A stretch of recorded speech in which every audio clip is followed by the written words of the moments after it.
So I'm going to talk about the ways in which your body is your truth. And it might sound a little bit woo-woo at first, but I assure you this is going to get a little scientific. Not too much, just a little. But the concept I really want to introduce here and kind of thread throughout this presentation is that your body is a truth. It's not your only truth, but your body is a truth. And I think that's kind of a weird concept for a lot of people, because they're like, well, there's true things out there. There are facts and stuff, but how can you say that my body is my truth? And I'll tell you, one of the reasons I think that nutrition coaching is so cool is that I can literally change my biochemistry with what I eat. Like, kind of wrap your head around that for a second. Because I think we would all say, oh, yeah, you know, if you eat stuff that's good for you, you'll feel better. Okay, we're all willing to get on board with that. But if I say to you, you can change the molecules in your body by what you eat, by what you think, by what you do, you might be a little bit less willing to get on board with that. So hopefully I can convince you of that fact. But I think this is the reason that I love nutrition, because it has the power to literally change your chemistry. And that's pretty darn cool. So I just kind of want to ask you, you don't have to put your hand up or anything like that, but perhaps you know the feeling of being unappreciated, whether that's as a parent or, you know, anything else. Perhaps you know the feeling of being overworked. You know, you bust your ass, no one really cares, no one sees what you do. Just kind of take a moment and recall that sense in your own life, how maybe that operates in your life, and how crappy that is when you work so hard and no one sees it, no one cares, and furthermore, they just give you more crap to do. That's how your body feels. That's how your body feels a lot of the time. Now, not here, of course, we're all cherishing it, but that's how our body feels a lot of the time. Overworked, underappreciated. It's like, dude, I'm converting matter to energy here, and like, hello, how about a little bit of love? So I want to kind of propose a different relationship with your body. You only get one container. There is no alternative. There's no replacement. Okay? You get one, and when you're done with it, you're done. So there's no plan B. Okay? You don't get another body. So you have to be a team with your body. You have to work together with your body. And again, when I say that, people are like, oh, I guess that's kind of obvious. But how much do we live that? Like, really live that teamwork with our body? Probably not as much as we should. Now, of course, when I start talking about feelings and sensations, people are like, okay, this is getting kind of hippie and woo-woo. And what we're also talking about is physical feelings, physical sensations. And I'm going to make the argument that actually emotions are simply physical feelings too. Every emotion has an action potential. Okay? So emotions aren't just things you have. They are a plan for action. An emotion is something that you need to do something about, okay? So, but you know, if you're not comfortable talking about emotions as physical blueprints, you can think about being an athlete, right? Being an athlete requires that you need to know where your body is in space, okay? If I'm throwing a ball, I need to know, like, the ball's over here, my hand's over here, and when to let it go. So, you know, whatever you're comfortable about in terms of thinking about feelings, use that paradigm. Okay? So it's not just like, you know, playing the bongos and stuff. There are real chemical, neurological things happening here. But you can think about it in terms of body awareness or sensations or whatever seems best for you. So I like to say to people that the body speaks not in language. Okay? Because the body obviously can't talk. It has to talk in other ways. So here are some of the ways in which the body talks. Pain. Pain is a big language of your body. Okay? Pain. And if you are someone who is dealing with chronic pain, consider the role that trauma has in your life. Because we know that chronic pain is deeply connected to trauma. Okay? It's a way that the body speaks its trauma. Another way that our body speaks is hunger, Appetite, lack of appetite. I'm pretty sure that the S to B guys, when they get stressed out, they don't eat. Some of the lean eater folks do eat, so it's like the great divide. But, each one of us has our own appetite fingerprint, but hunger, appetite can be another way that our body is speaking. Energy levels, fatigue. The amount of body fat you have is a language of the body, but also where the body fat is located, which is very interesting. So when I do skin fold pinches on people, I'll say to them, hey, how's your insulin level? And they'll be like, wow, it's kind of screwed up. How did you know? And I'll say it's because of where your skin fold is. Okay? So your skin fold locations will also tell me about what your body is thinking and doing.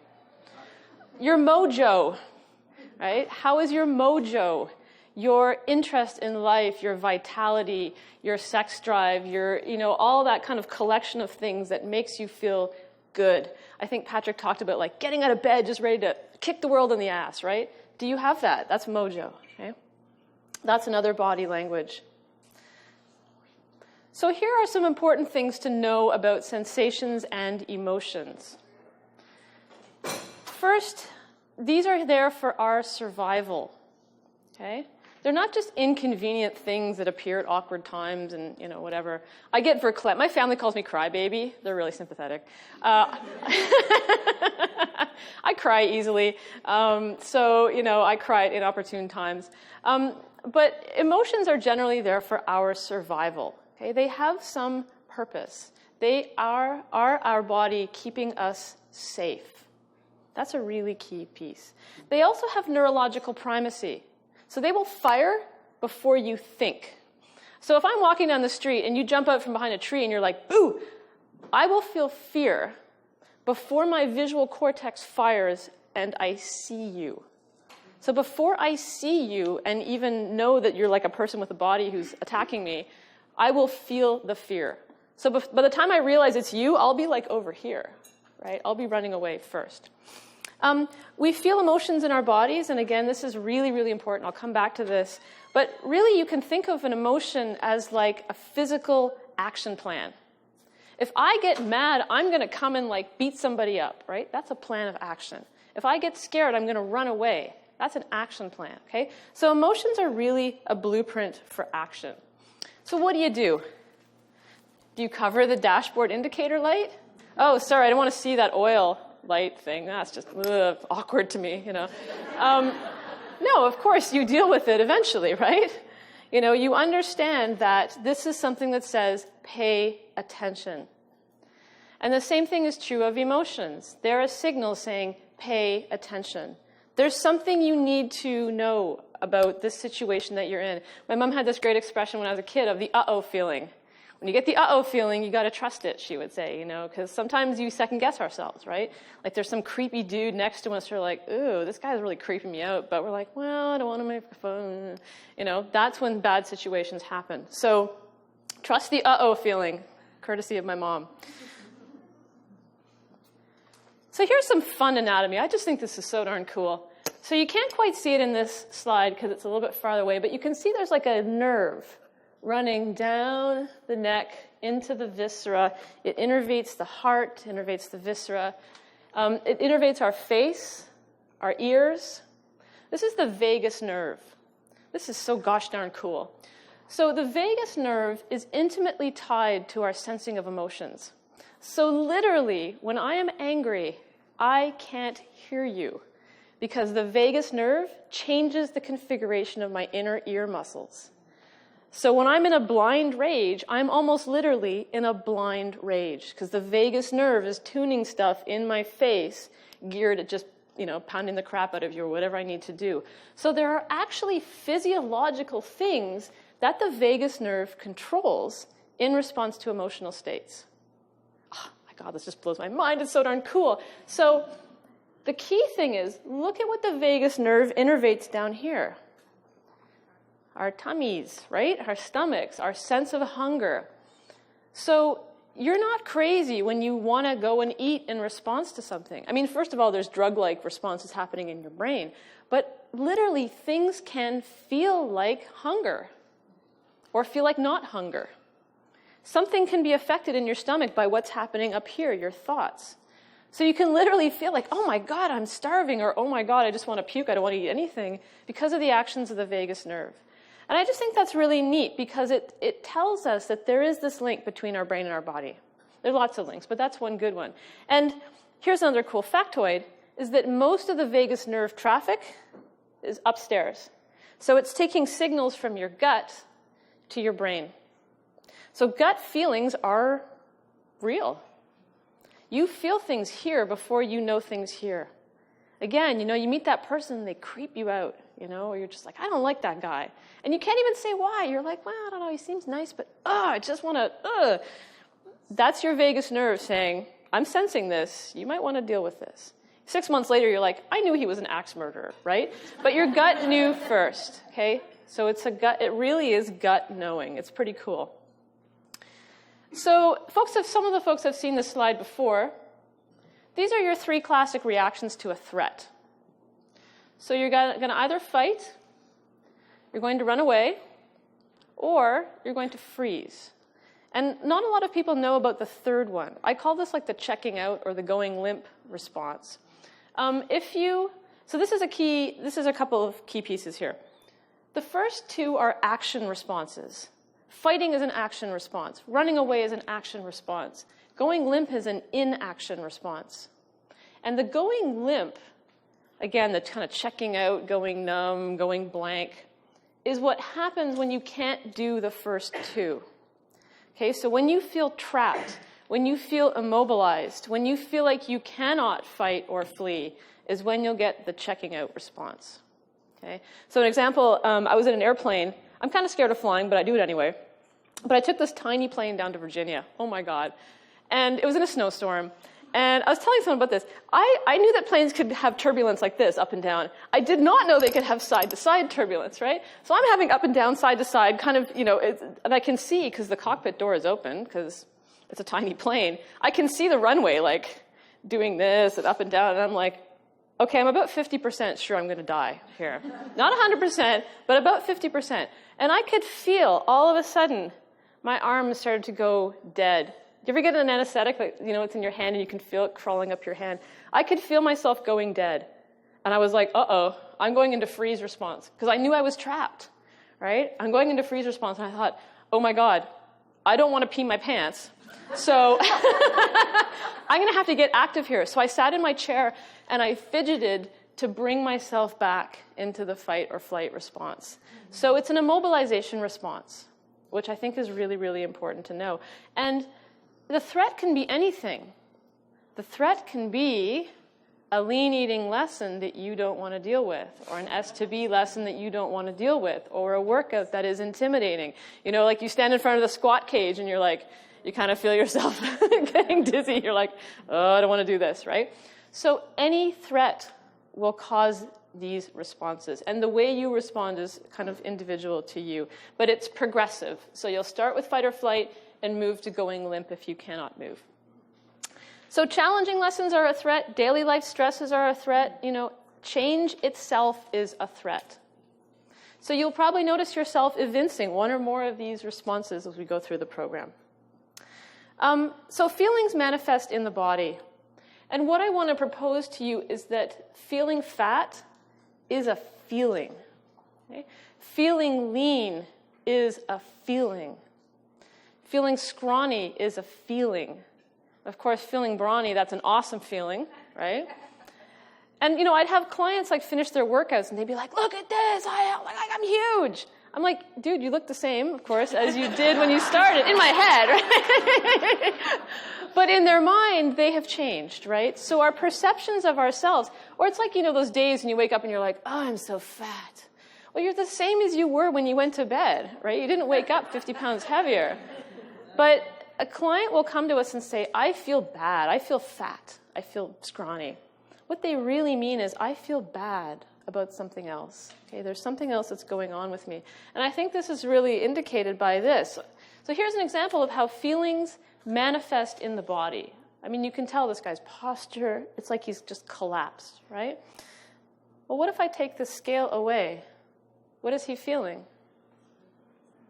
Sad, shame, depressed, you know. So it's the very same thing. And one of the most important reasons we have to address feelings in our practice as coaches is that there's this thing called alexithymia, which literally means no words for mood. No words for mood. And what we find is that people who come to us who are unable to recognize what they're feeling and to describe what they're feeling have real problems with their eating. This could be the key for you in succeeding in your program. So eating allows us to cope with things that we cannot name. Or not eating allows us to cope with it. Sometimes people come in and they're controlling their food like, ugh, because they can't control anything else in their lives. Right? They're looking for the magic exercise program. What if I just put it together in this combination? That's trying to avoid something else. Okay, so alexithymia, no word for mood.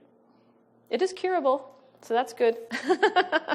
But it's very, very key. If you don't know what you're experiencing and you cannot express it, then you will often experience your physical cues incorrectly. Because everything will be here in a big, tangled, sticky ball. The way I imagine it was like a big, nasty ball of string with like gum and old Band-Aids and stuff in it. And it's just going to be like this big, messy thing in you.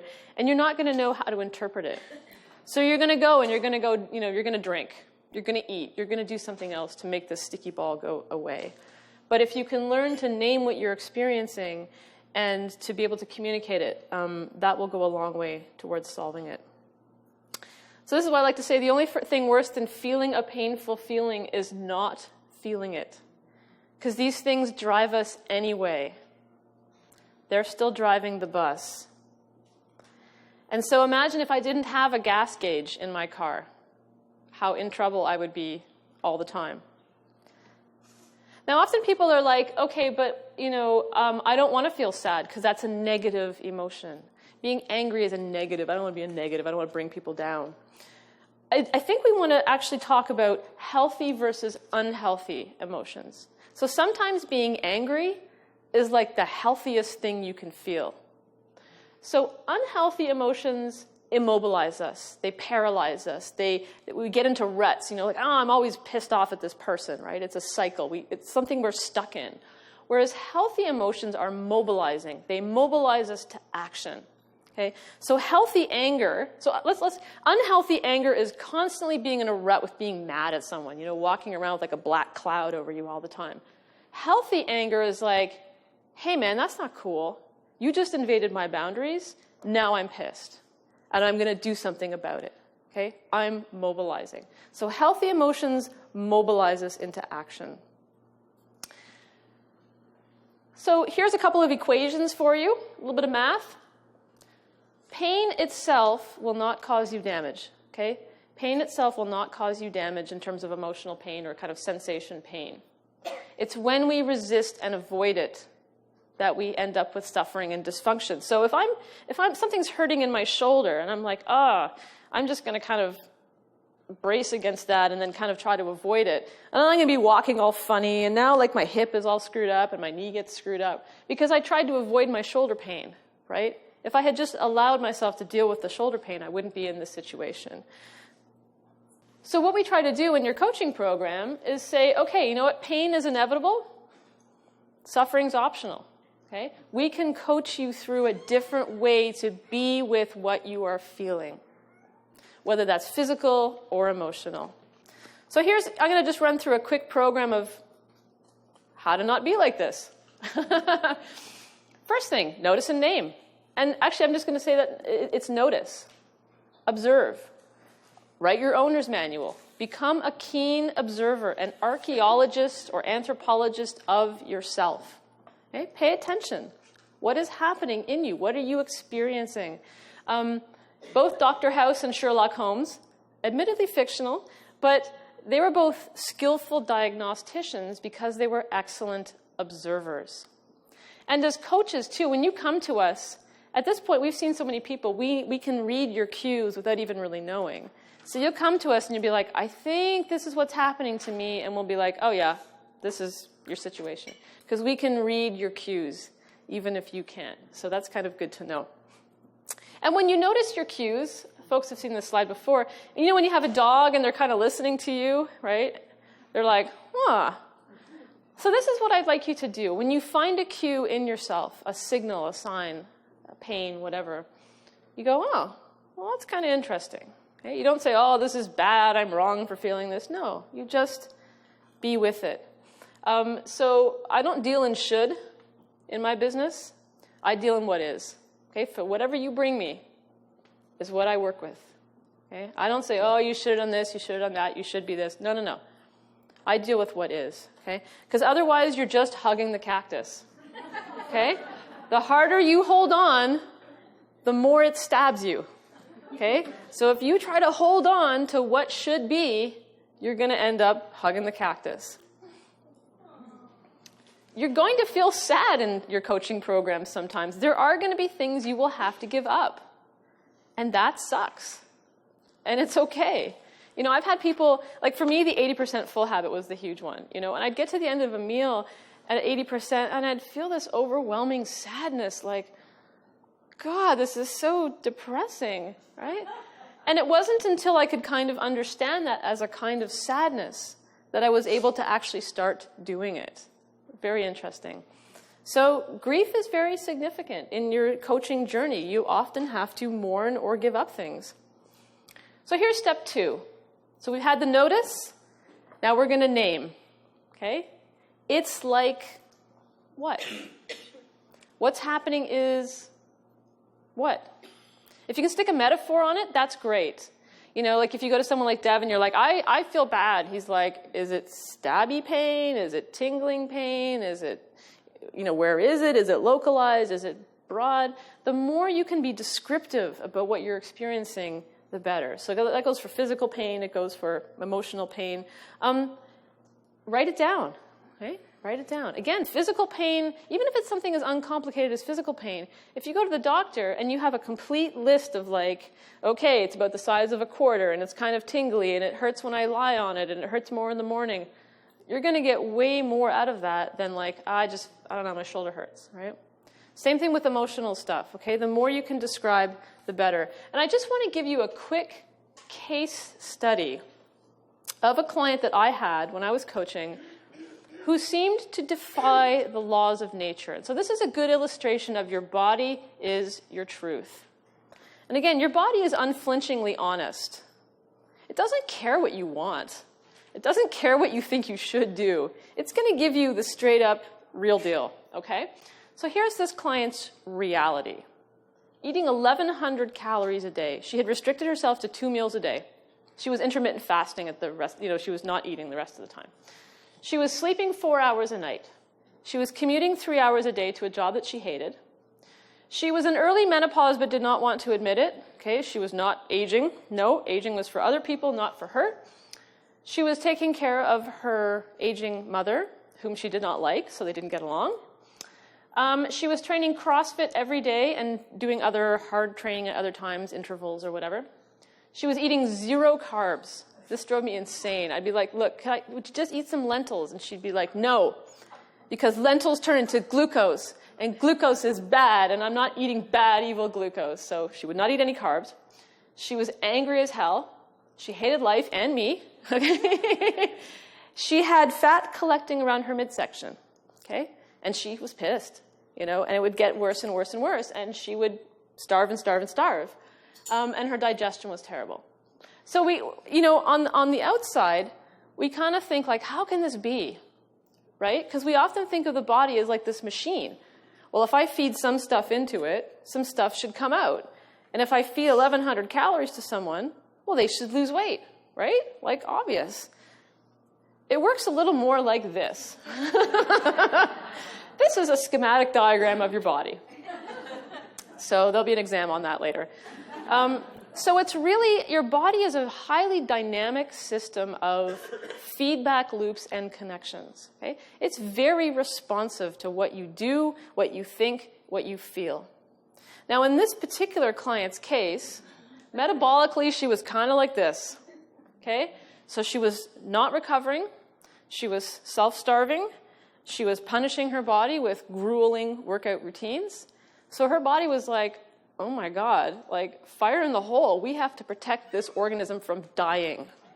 So we're going to downregulate her thyroid. Cortisol production is up, so that's why the muffin top. Her body was in full-on survival mode. It was like, I am not releasing any body weight because you're one step from dying. Okay, so that's her body. So one of the strategies you can use, if the truth of your body is revealed to be contradicting what you're doing, is you can try the opposite. Okay? So clearly, for this woman, eating less and training harder is not going to work. Now, for some of us, eating less and training harder is probably exactly what we need to do, right? But for this particular client, eating less and training harder was not getting her anywhere. It was getting her worse. So we tried the opposite. Eat more, in this woman's case, train less, lower her stress, change her mindset, focus on relaxation, repair, recovery, essentially putting out the fire. Now, this may not be your blueprint. This was her blueprint. But you can see the reason I use this case study is because it kind of goes against everything you think should work for losing fat. It works because it changes the hormones. It lowers inflammation. It lowers the threat response. Every time you feel that threat response, if you let that threat response continue, you will have a hard time losing fat. If you are angry, you will have a hard time losing fat. This was a really interesting conundrum in the beginning of my coaching career. I remember I was talking about it in the early days. I was like, I have these clients. They're doing everything right, but they can't lose fat. It's because they're angry. And you think that's really woo-woo, but there's good chemical mechanisms behind it. And it also improves long-term repair. So, strategy. Either your owner's manual or your inner compass, whatever you want to call it. We, as coaches, can guide you. We can share our expertise with you. I can say, based on what I know, here's what I think you could or should do. But ultimately, what we're hoping as we transition you through the program and launch you into the world is that you will develop an inner compass that will guide you and tell you when you are off track. So in the beginning, I can help you. I can say, okay, you're getting off track, and here's how we know. And you can say, oh, okay, I didn't realize that. But over time, you need to have your inner compass working. And for many of you, the reason that you are here in coaching is because your inner compass is not working well. Mine certainly wasn't. 10 years ago, I was working 3 jobs, working in academia, totally stressed out. My inner compass was not working, so now it is. Use your body cues. How's that working for you? How's that working for you? Seriously, shouldn't we just all get up every morning and be like, how's this working for me? Because really, wouldn't that solve most of our problems, right? If we could just get real with that question and our response. Where is your compass pointing? What is your body telling you?